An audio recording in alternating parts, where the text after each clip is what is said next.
Jadi kalau ingin merasakan kenikmatan iman, jangan cukupkan di lisan. Di lisan itu dengan kalimat asyhadu an la ilaha illallah wa asyhadu anna muhammadar rasulullah. Itu baru lisani, at-taqrirul lisani. Ya.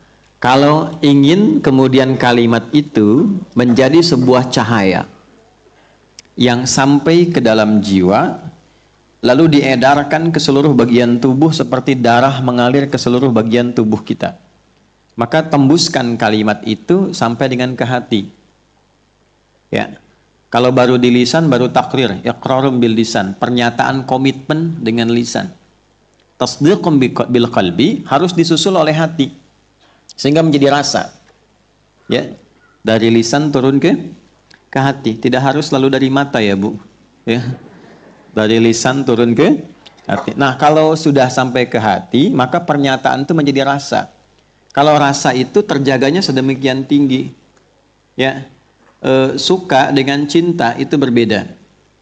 Cinta kepada anak itu kalau sampai ke hati maka berbentuk perhatian, berbentuk kasih, terasa. Mau makan mikirin anak dulu, gitu kan? Ya, baru bangun yang dilihat sudah anak, karena sampainya ke dalam hati. Ya, anak sendiri ya Bu. Kalau anak orang kan nggak sampai begitu, ya kan? Nah, kenapa? Karena cuma sampai di lisan. Ih pinter ya anak si bapak fulan, tapi kan nggak terus dibawa ke hati. Ya, yang dibawa ke hati itu pasti perhatiannya lebih tinggi, terasa ke semua bagian tubuh, sehingga digerakkan bagian tubuh kita itu untuk merawat yang kita cintai itu. Nah, itulah analogi gampangnya begitu iman itu. Jadi kalau iman itu dari lisan ditembuskan ke dalam hati, maka menjadi rasa. Saat jadi rasa itu energinya dipancarkan menjadi cahaya ke semua bagian tubuh kita. Itu yang dimaksud kalimat yang sangat viral, taqrirum bil lisan, komitmen yang diungkapkan dengan lisan, wa tasdiqum bil qalbi, tembus ke hati. Sehingga punya rasa. Nanti ada getaran, namanya getaran iman. Saya sering sampaikan, getaran itu di hati banyak. Ya, ada getaran cinta, getaran kasih, getaran melihat polisi di kejauhan saat pelanggaran. Ada getaran juga kan? Ya. Ada getaran iman. Getaran iman itu nanti ada rasa, beda-beda rasanya. Ada yang baru diperdengarkan, baru muncul getarannya. Makanya iman kita itu oleh Allah selalu dicek 5 kali dalam sehari, setiap pergantian waktu dalam setiap hari. Ya, setiap berganti waktu di setiap hari itu ada pengecekan iman. Karena nanti ada kalimat Nabi yang sangat populer. Ada seseorang nanti yusbihu mu'minah, paginya ada imannya, wa yumsi kafirah, tiba-tiba sorenya bisa hilang. Sahabat tuh jadi bingung.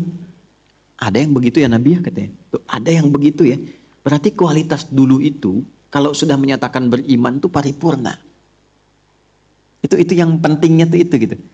Jadi nanti bukan hanya sholatnya yang pakai iman saja, bukan hanya puasanya. Itu kan sifat ritual dalam bentuk latihan supaya terpancar keimanan ke semua bagian tubuh. Itulah kenapa rahasianya seringkali amal soleh di Quran itu diawali dengan iman. Sholat tuh pakai iman dulu. Sholat yang benar itu pakai iman. Alladzina yu'minuna bil ghaibi wa yuqimunas. Nah, itu kalimat sholat pertama tuh iman dulu. Dan sholat tuh disebut iman dalam Al-Quran. Wa ma kana Allahu liyudhi'a imanakum.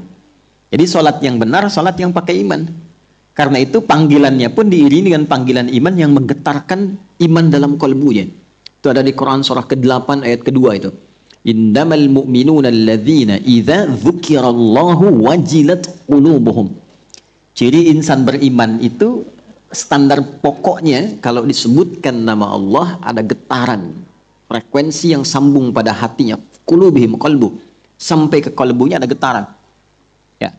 Kapan disebutkan nama Allah itu? Setiap pergantian waktu dalam sehari 5 kali. Allahu akbar, ada getaran kan? Sudah azan ya Allah gitu. Nah, itu konfirmasi iman. Nah, semakin tinggi keimanannya, ada yang belum dipanggil sudah bergetar hatinya. Ada. Dan dia mulai memetakan aktivitas hidupnya berdasarkan panggilan keimanannya. Jadi ada orang yang ngatur waktunya itu dengan standar perubahan waktu dengan menggunakan pendekatan waktu sholat. Ya, ini standar beriman itu begitu harusnya. Ya, dibagi 5 pekerjaan kita itu. Dari subuh ke siang itu mengerjakan apa, siang ke sore evaluasi capaian awal bagaimana, Sore ke maghrib sebagai pengawal malam seperti apa. Nanti maghrib ke isya bagaimana. Isya ke subuh seperti apa yang direncanakannya. Itu kalau mau rapi gunakan itu. Pendekatan waktu-waktu sholat. Ya. Nah nanti standar keimanan seseorang kalau sudah begitu berubah pada level yang kedua. Ya, dari yu'min jadi mu'min. Inna salata kanat 'alal mu'minina kitaban mawquta. Itu ada di Quran surah keempat ayat 103. Ya, orang-orang beriman itu kalau levelnya naik ke level mukmin, kepeduliannya beda. Jadi standar hidupnya itu diatur berdasarkan waktu sholat. Dia mengetahui waktu-waktu sholat itu. Ya, ini baru masuk waktu duha nih. Ada yang sudah mikirin isya. Nanti isya saya di mana ya? Nah, itu udah begitu tuh. Ya. Ada yang sudah nanti subuh besok lagi, tadi subuh bagaimana, zuhur bagaimana, itu sudah begitu. Dia paham tuh. Karena tertata. Dan nanti dunianya diikutkan kepada kegiatan akhiratnya. Ya, jadi nanti sholatnya jam sekian, di sini agenda saya ini. Dunia diikutkan. Itu kalau bisa begitu tuh nyaman sekali. Makanya sahabat keteraturannya tinggi. Selesai di masjid, mereka punya program sampai syuruk nanti berangkat. Nanti sholatnya di mana, kegiatannya apa, sampai yang punya toko pun begitu. Begitu adzan sudah tutup. Itu kan sanad-sanad toko di samping Masjid Nabawi. Tadi Ustadz Surya cerita Masjid Nabawi kan. Itu ada salah satu yang kita lihat, salah satunya fenomenanya kan ada toko-toko tuh sekarang. Kalau adzan tutup kan, ya kan? Dan nggak nunggu dirazia. Ya, kan askar itu cuma putar-putar gitu, polisi putar-putar. Itu otomatis tutup. Itu sanadnya kan mengacu ke sahabat, salah satunya Abu Darda radhiyallahu taala anhu, yang pernah bikin warung-warungan depan masjid dan ditinggalkan kalau tiba menjelang waktu sholat, tinggalkan sholat balik lagi karena paham ilmunya. Ya, rizki yang ngatur siapa? Allah. Tugas kita itu bukan menghasilkan rizki, tugas kita berikhtiar menunaikan perintah Allah untuk mendapatkan rizki. Nanti ikhtiar aja, jangan ngatur berapa rizkinya. Anda boleh punya konsep, tapi yang dituntut ikhtiarnya, bukan hasilnya. Orang yang terlalu memikirkan hasil, banyak kecewanya, banyak lelahnya, dan seringkali nggak masuk akal. Seringkali nggak masuk akal. Ada proyek nih, 100 miliar. Ya, baru direncanakan, terus diambil orang. Ya, gagal deh 100 miliar. Anda dapat aja belum, udah bilang gagal. Ya? Nah ini gambaran yang penting untuk kita tata. Semua hampir ya kali amal-amal soleh itu bersanding dengan iman di awalnya. Puasa begitu. Ya ayyuhalladzina amanu kutiba alaikumus, imannya dulu baru kemudian puasanya. Ya nanti puncaknya wal asr. Innal insana lafi khusr illa alladzina amanu wa. Nah, jadi kalau amal pengen soleh, ibu ya bapak pakai iman. Iman itu menjadikan status amal berubah sifat menjadi soleh. Kapan amal disebut soleh? Ketika ada iman di dalamnya. Kalau tidak menggunakan iman, sekalipun perbuatan itu baik. Tolong catat ini. Sekalipun perbuatan itu baik, tapi tidak disertai dengan iman, dia hanya menjadi amal saja. Dan tidak memiliki sifat soleh. Kalau amal itu buruk, maka dia menjadi amal buruk sayyi. Ya, su perbuatannya, sayyi jamaknya sayyiat. Dan tidak mungkin iman berkumpul dengan perbuatan buruk. Makanya nggak ada orang korupsi baca bismillah. Itu nggak ada. Paham ya? Ya, akan ditolak oleh hatinya. Dan tidak mungkin orang berbuat maksiat ketika punya iman.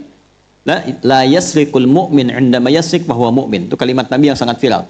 Tidak mungkin orang beriman itu mencuri, korupsi, menipu, nyogok. Ketika melakukan itu dia merasa punya iman. Itu nggak mungkin. Ya, jadi imannya sedang tersembunyi tuh, nggak muncul dalam dirinya. Baik ya? Ya, jadi kembalikan yang ingin saya katakan, kembali ke awal, saya tegaskan dulu, ketika kita punya tugas mengumpulkan amal menjadi shalih, maka awali dengan apa? Iman. Sertakan iman di dalamnya. Tolong dievaluasi dulu, apakah merawat anak itu dengan iman? Apakah bekerja itu dengan iman? Apakah belajar itu dengan iman? Dan satu-satunya keyakinan agama di muka bumi ini yang menyertakan iman dalam seluruh tindakan penganutnya itu hanya Islam. Lengkap sekali dan semua terhubung secara konseptual jelas. Anda silahkan kaji konsep apapun dalam beragama, Anda akan temukan tidak ada yang sejelas dan sedetil Islam. Konsep keyakinannya disebut akidah. Akidah itu dipraktekkan, pembuktian ritualnya lewat ibadah. Ibadah implementasinya dipraktekkan dalam muamalah. Muamalah hiasannya disebut dengan akhlak. Empat-empatnya itu bukan hanya sekedar teoritis nama, ada ketentuan dan pedomannya yang terukur yang bisa kita riset, kita bisa pelajari. Dan setiap tindakannya memiliki panduan yang khusus beda dengan yang lainnya, dari yang terkecil sampai yang terbesar. Anda bangun tidur, kita sudah punya akidah saat bangun. Itu prakteknya jadi ibadah.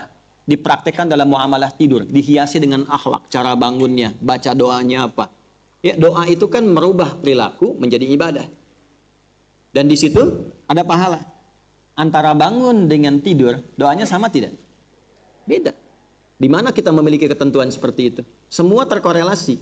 Karena itu, ucapan komitmen masukkan ke dalam hati.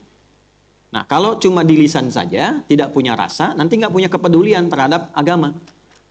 Kesolatnya tidak ada kepedulian. Jadi kalau nanti malas-malas dalam solat, tidak punya rasa, nggak terasa panggilan itu, ini menunjukkan imannya baru di lisan. Belum tembus kepada hatinya. Masih lemah. Walaupun alhamdulillah masih ada pengakuan untuk beriman. Tapi nanti wujudnya apa? Solatnya biasa-biasa. Nggak ada rasanya. Ya, kadang-kadang lebih cepat daripada kilat.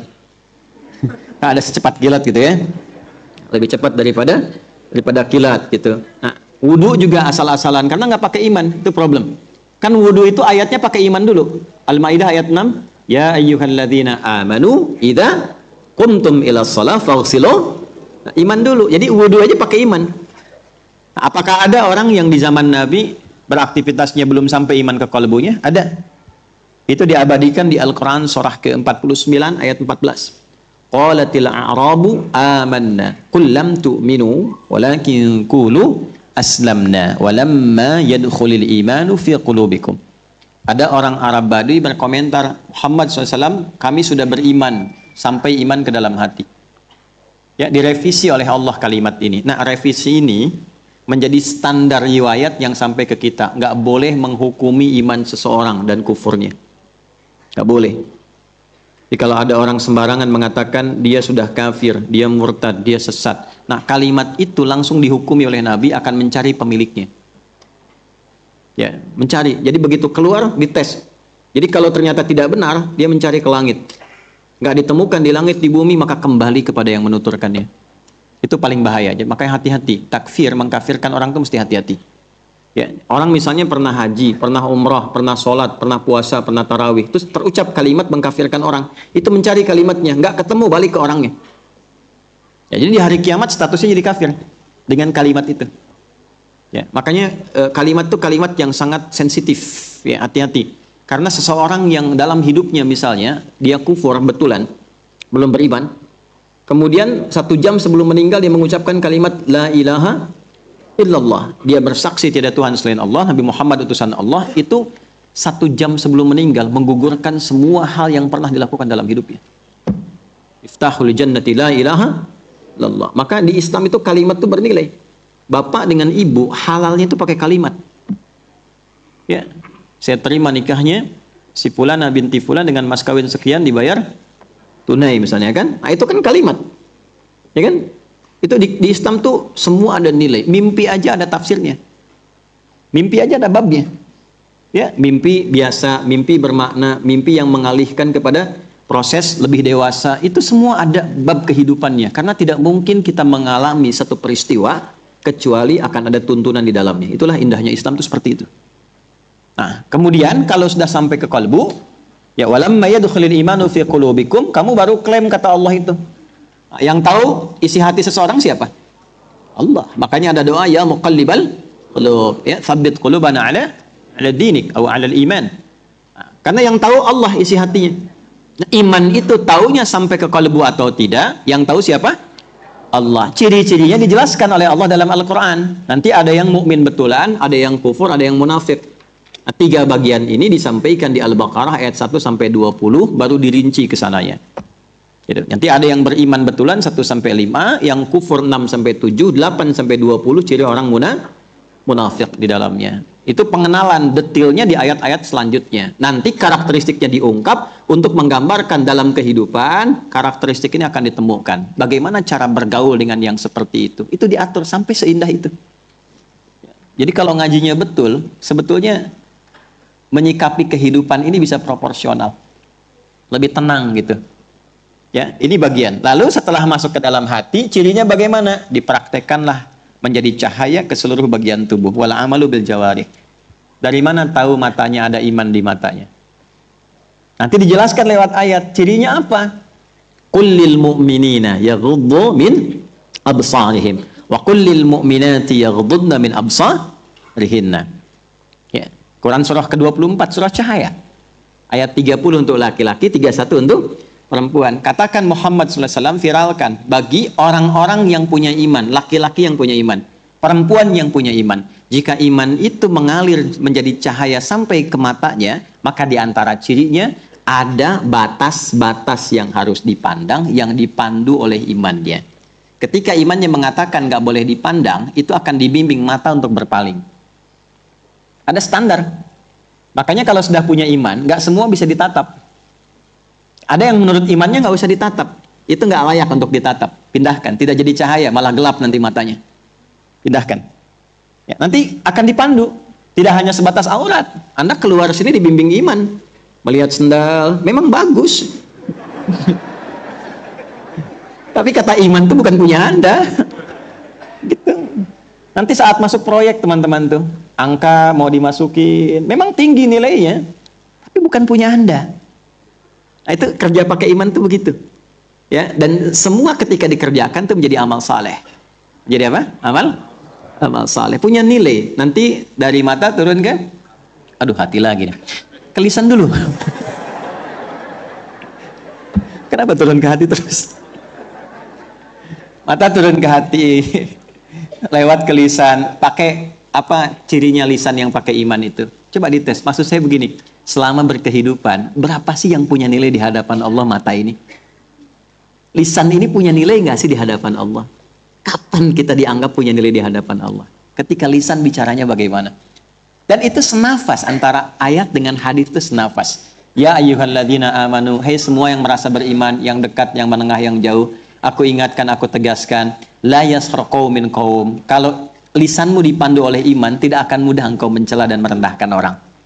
La yaghtab ba'dukum ba'dha. Tidak akan mudah engkau gunakan lisanmu untuk mencibir orang, bikin hoax, bergibah.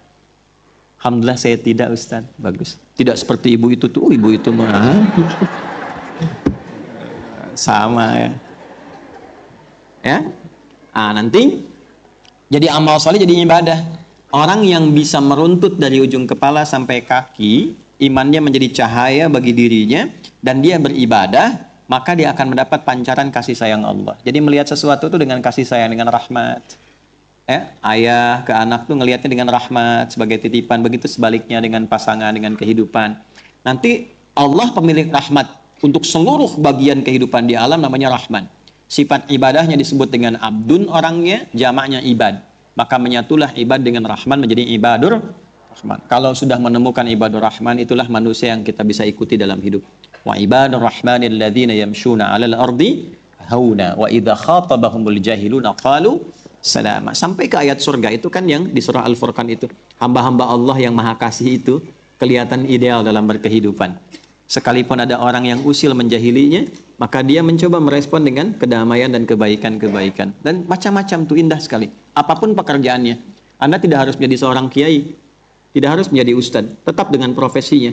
Seorang profesional yang penyayang. Seorang ibu yang beriman. Seorang pelajar yang punya sifat takwa. Itu yang kita butuhkan saat ini. Kalau sudah seperti itu, insya Allah kita merasakan kenikmatan berislam.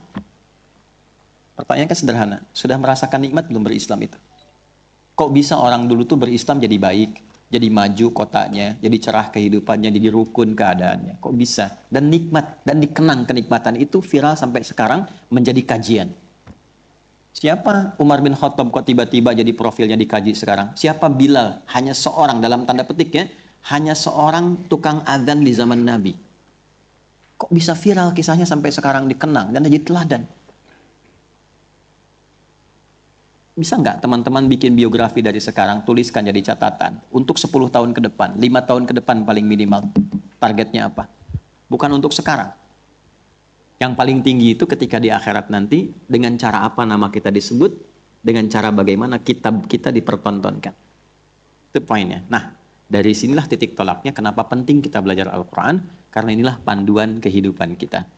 Alhamdulillah kita sudah sampai pada surah Abasa. Dan di pertemuan yang lalu setidaknya kita ada dapat beberapa ayat yang sudah kita hadirkan sebagai pembuka, maka kita akan sambungkan ke ayat yang berikutnya tentang bagaimana kita berpedoman dan berperilaku sebagai seorang muslim dalam kehidupan sosial. Di sini kita akan mulai. Tadi mukadimah ya. Sekarang kita mulai ayatnya insya Allah.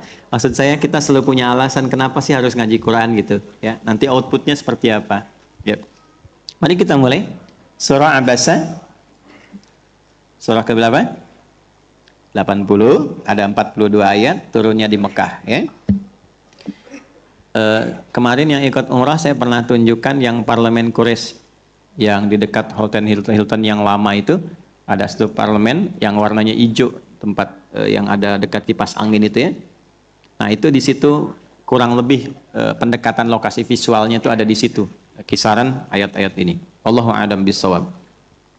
A'udzubillahi minasyaitonirrajim. Bismillahirrahmanirrahim. Kita bacakan dulu teman-teman, lalu kita simpulkan sedikit yang kemarin dan kita sambungkan dengan yang baru insyaallah.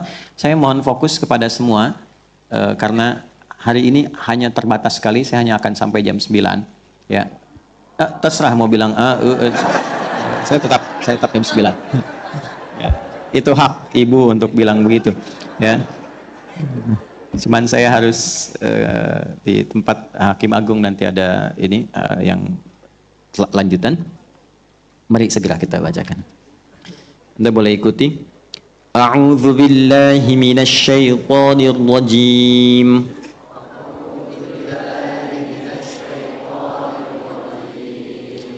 Bismillahirrahmanirrahim. Abasa wa tawalla an ja'ahul a'ma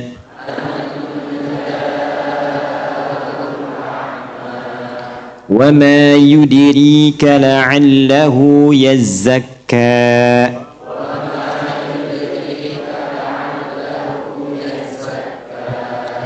أو يذكر فتنفعه الذكرى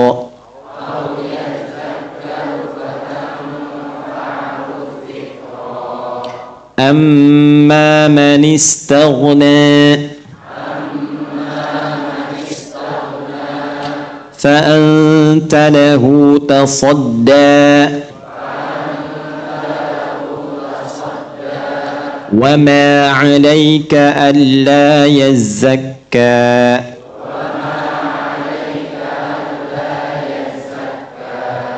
وأما من جاءك يسعى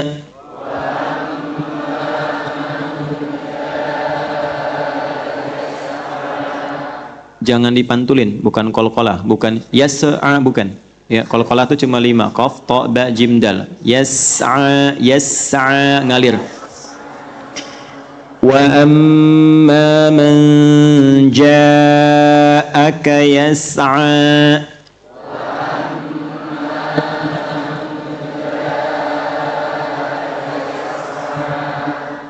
wa huwa yakhsha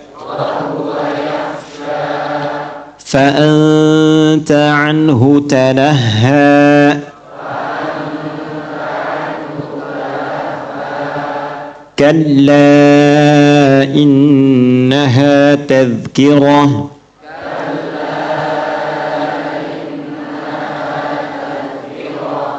فمن شاء ذكره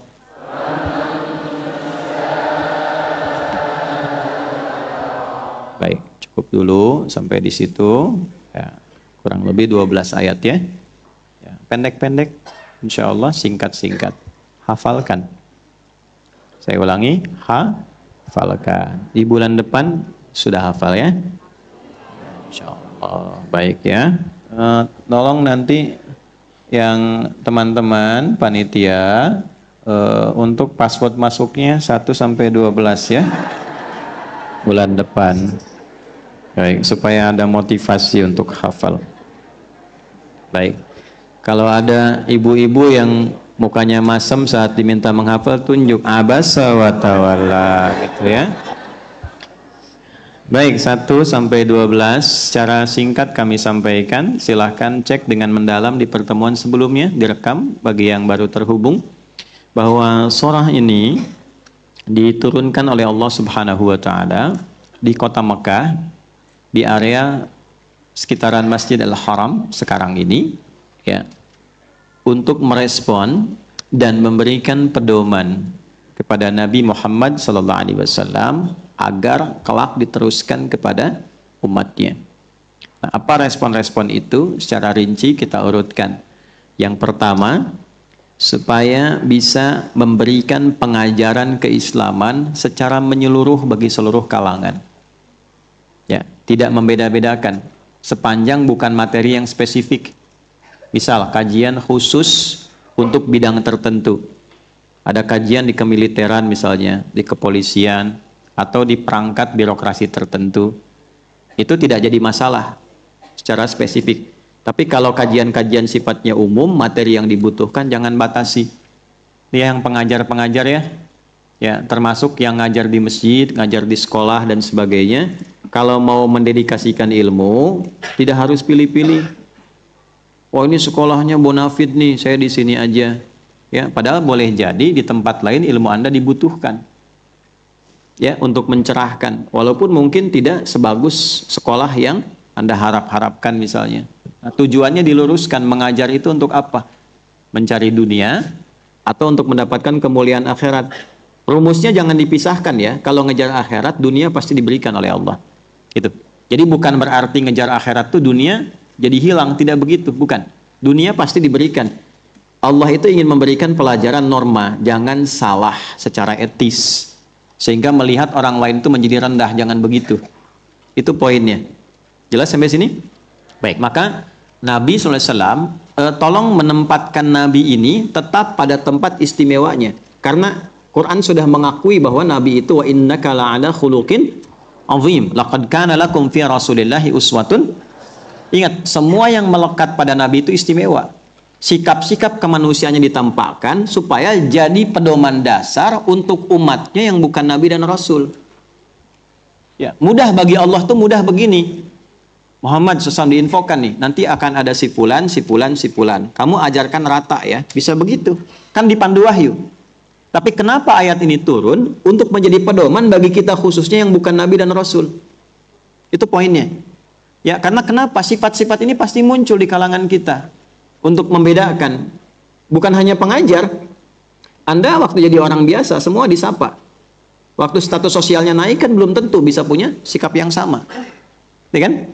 Nah, sama dalam kehidupan begitu. Nah, karena itulah kemudian surat ini muncul untuk memberikan gambaran, berbagilah dengan perhatian yang serupa, yang sama, sehingga semua mendapatkan manfaat yang sama. Jelas sampai sini? Nah, itu bagian yang pertama.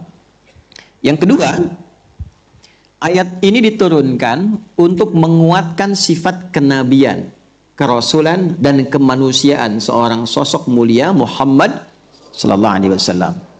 Baik, mungkin nggak gini? Mungkinkah ada orang ngarang sendiri tapi negur diri sendiri di hadapan banyak orang? Nggak mungkin. Ada nggak seorang pejabat misalnya mengungkapkan kalimat untuk menegur dirinya sendiri di hadapan banyak orang? Ya, ini ada pejabat nih lagi ngisi, tiba-tiba ada rakyat jelata datang tuh, minta diperhatikan, maksa.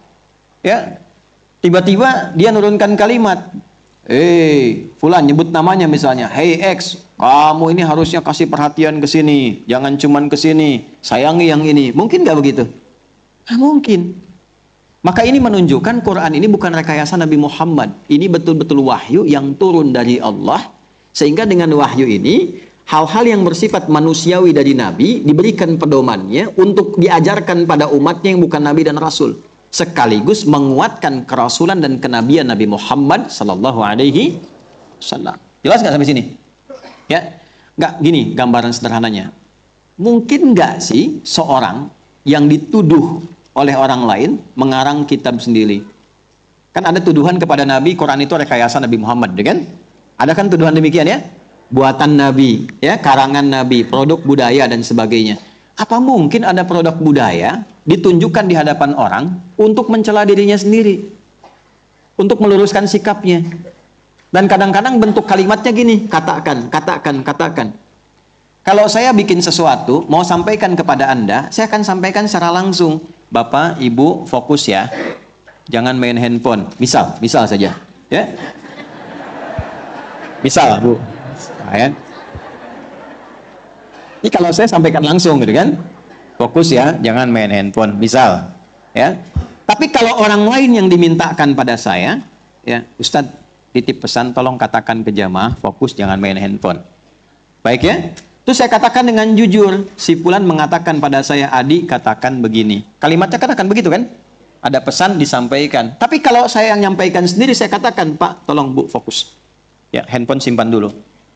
Tapi kalau kemudian diperintah, saya akan katakan, saya diminta untuk menyampaikan. Perhatikan bahasa Quran. Qul huwallahu, qul a'udzu birabbin, qul a'udzu birabbil, kul. Perintah katakan Muhammad. Kan tidak masuk akal kalau Nabi menyampaikan ada perintah katakan. Kenapa nggak langsung aja? Untuk menunjukkan bahwa Al-Quran bukan rekayasa Nabi, bukan buatan Nabi, tapi perintah yang Allah sampaikan lewat siapa? Nabi. Maka surat ini pun selain menjadi metodologi untuk memberikan pedoman pada umat Nabi Muhammad yang tidak punya sifat kenabian dan kerasulan, bagaimana dia bersikap kasih kepada semua kalangan. Yang kedua, menguatkan risalah kenabian dan kerasulan Nabi Muhammad sallallahu alaihi wasallam. Jelas sampai sini? 3. Ayat ini juga memberi petunjuk pada kita bagaimana menyelenggarakan dan mengatur majlis ilmu yang disebut majlis ta'lim. Nah, boleh punya 2 sifat. Ini yang belum saya bahas kemarin. Sifat pertama, majlisun khas, pengajian khusus. Yang khusus dibagi 2 lagi. Ada yang terkait dengan gendernya, ya. Misalnya khusus pengajian ibu-ibu saja, khusus pengajian bapak-bapak saja. Artinya kan dikhususkan, ya. Pengajian ibu-ibu kan jelas kalimatnya ibu-ibu. Nah, kalau sudah tahu khusus dan memang hanya untuk ibu-ibu, bapak nggak usah maksa, ya. Sekalipun pematerinya bagus kan, apalagi nyamar pakai cadar dan sebagainya kan, begitu dibuka kumisan kan masalah tuh. Nah, ini pelanggaran. Nanti saya detilkan. Yang kedua, ada memang secara tema dan kondisinya ini khusus. Ya.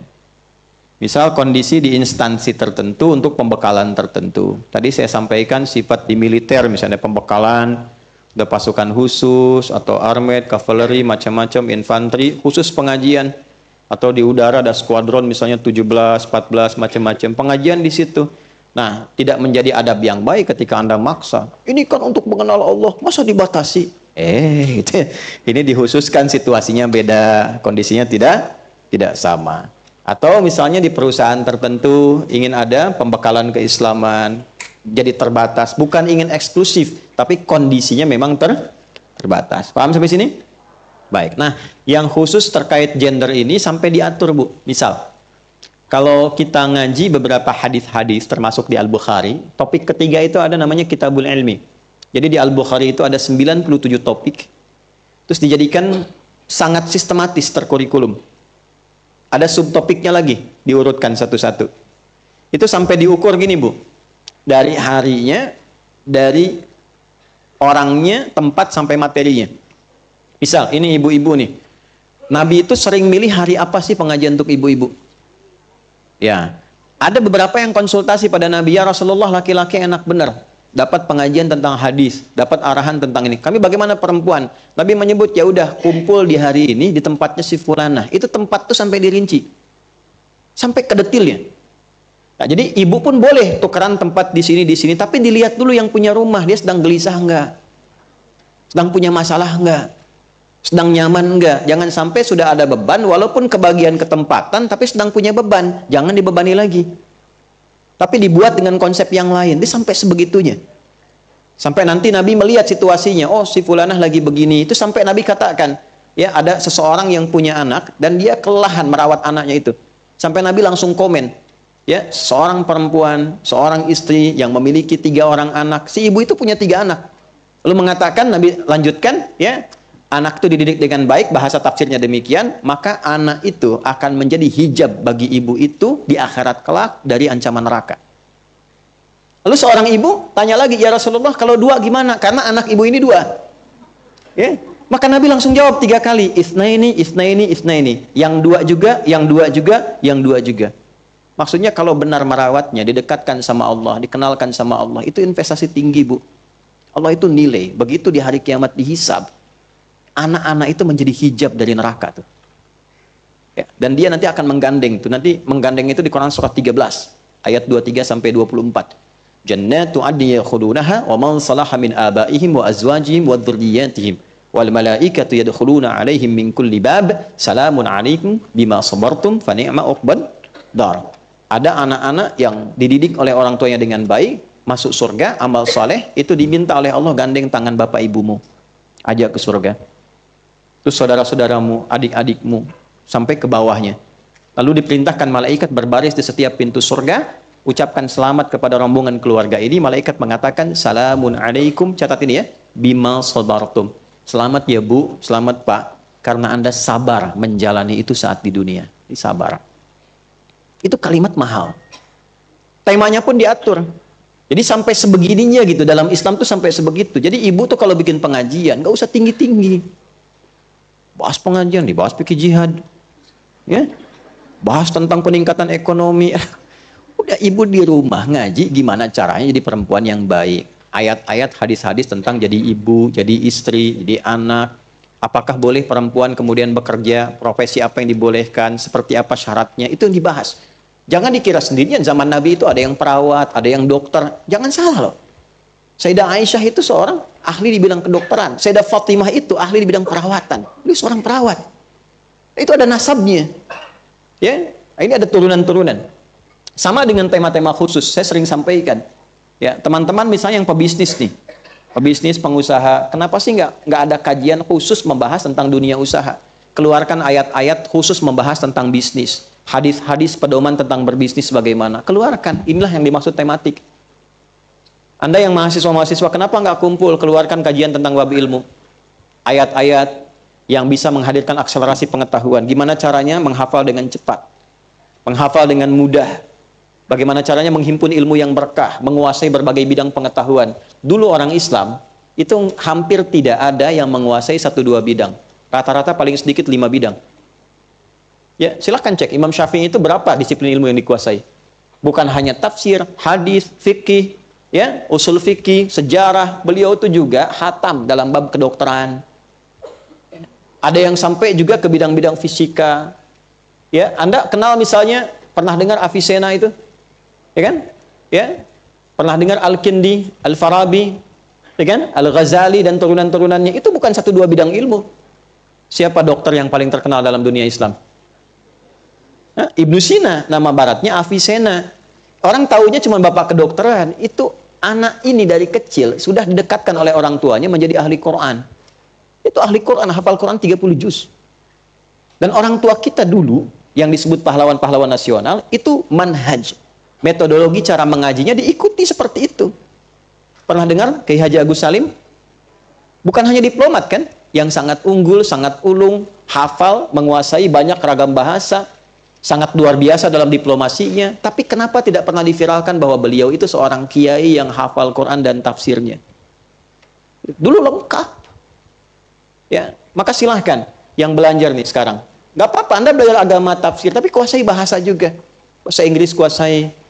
Ya, belajar bahasa yang sekarang berkembang apa? Cina, belajar bahasa Mandarin.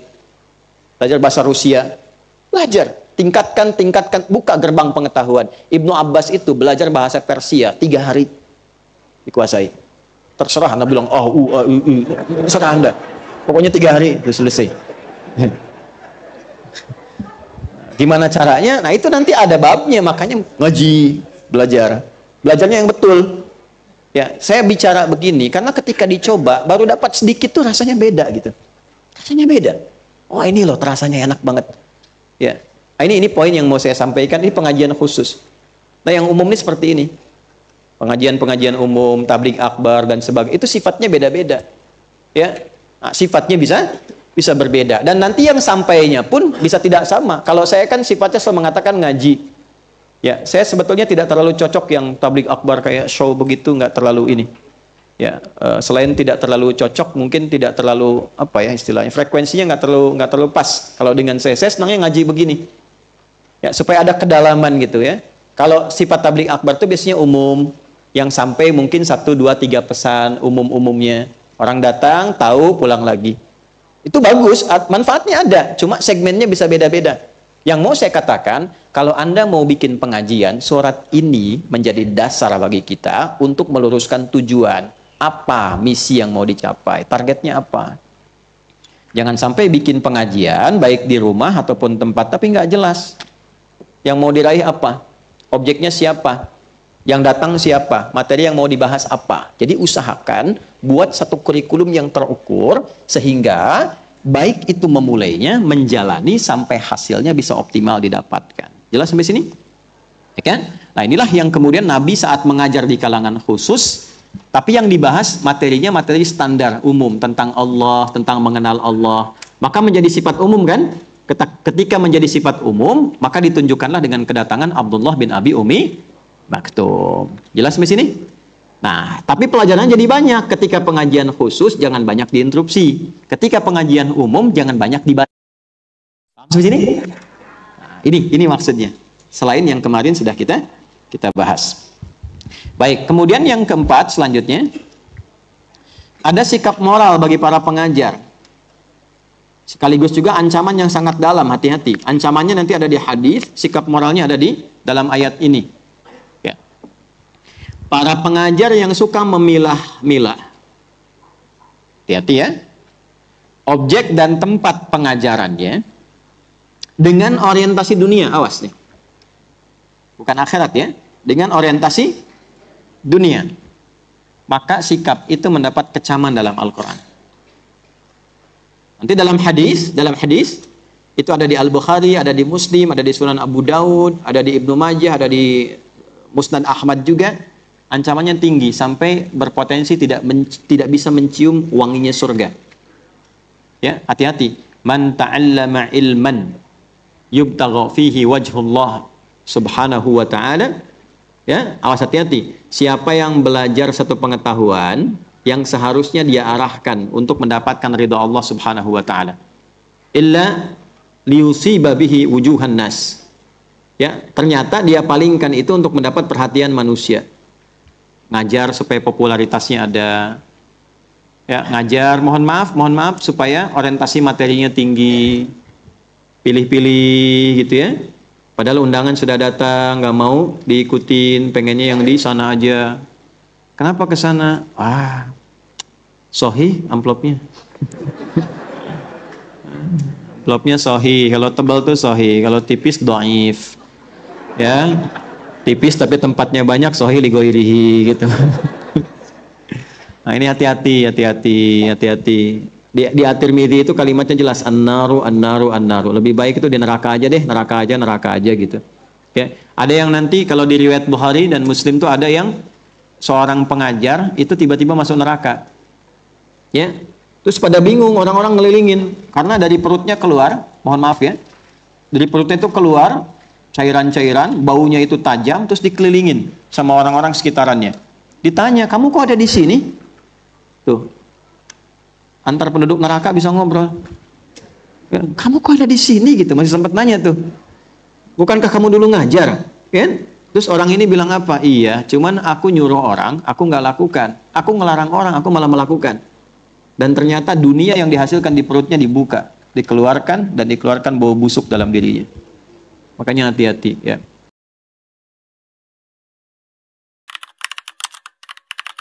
チャンネル登録お願いね。